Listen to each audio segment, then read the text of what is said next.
Assalamualaikum warahmatullahi taala wabarakatuh dan juga selamat sejahtera kepada anak-anak pelajar sekalian.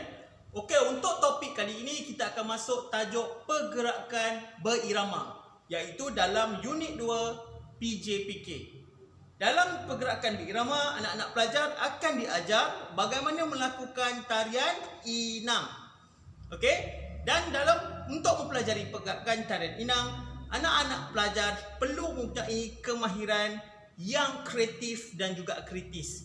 Dalam melakukan kemahiran ini, pelajar juga perlu ada pergerakan lokomotor dan juga pergerakan bukan lokomotor. Seperti anak-anak tahu, pergerakan lokomotor adalah pergerakan seperti berjalan, berlari dan juga melompat daripada satu tempat ke tempat yang lain.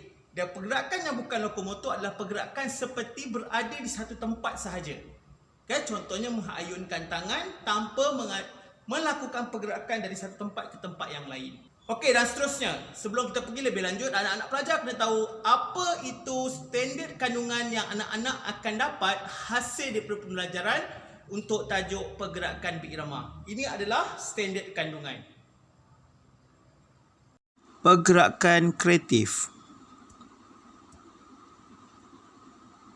Contoh video-video pergerakan kreatif. Kalau kita tengok kat sini, gabungan tangan, memusing, kaki bergerak, kemudian diangkat kaki, berjalan dan kemudian berkumpul dalam satu barisan.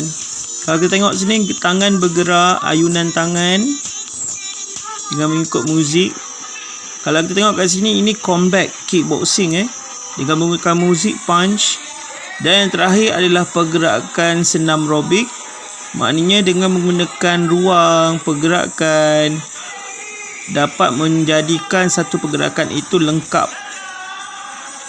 Dan kalau kita tengok kat sini, ini adalah pergerakan senam aerobik dengan menggunakan pelbagai pergerakan-pergerakan yang kreatif. Okey. Contohnya step touch, side tap. Jom kita tengok apa itu tarian inang. Tarian inang ditarikan secara berpasangan antara penari lelaki dengan penari perempuan. Inang bermaksud pengasuh. Tarian inang menggambarkan kelembutan dan kesantunan seorang wanita, iaitu pengasuh. Penari lelaki pula menggambarkan keserasian pasangan dalam kehidupan sesebuah keluarga atau masyarakat. Pergerakan tarian inang boleh ditarikan secara sederhana dan pantas. Dalam tarian inang ada 5 pergerakan asas yang anak-anak pelajar kena tahu. Yang pertama adalah pergerakan setempat. Yang kedua adalah pergerakan maju dan juga mundur. Pergerakan yang ketiga adalah ragam C. Kemudian yang keempat ragam sudi. Dan yang terakhir, yang kelima adalah ragam L. Okey, yang pertama adalah pergerakan setempat. Kaki diangkat kiri dan kanan, kemudian tangan melenggang. Kemudian pergerakan maju dan undur. Maju dan undur, lakukan pergerakan setempat sambil tangan melenggang. Kemudian bergerak ke hadapan dan kemudian berundur semula dalam kiraan yang sama. Kiraan adalah 1/8. Kemudian ragam C. Ragam C, lakukan pergerakan setempat dahulu. Kemudian mulakan dengan langkah kaki kanan dan tangan melenggang. Okay, melangkah ke hadapan membentuk huruf C dalam kiraan 1/4. Okay, dalam pergerakan ini juga kemudian akan melakukan pergerakan berundur semula dalam kiraan yang sama. Okay, kalau kita tengok, ini adalah pergerakan berundur. Seterusnya, yang terakhir kita akan tengok ragam L. Untuk ragam L, lakukan pergerakan setempat dalam kiraan 1/4, kemudian akan bergerak lurus ke hadapan dalam kiraan 1/4 dan bergerak ke kanan atau kiri dalam keadaan kiraan 1/4. Kemudian akan berundur semula dalam kiraan yang sama. Okey, seterusnya kita akan tengok gabungan pergerakan ragam C, ragam sudi dan ragam L.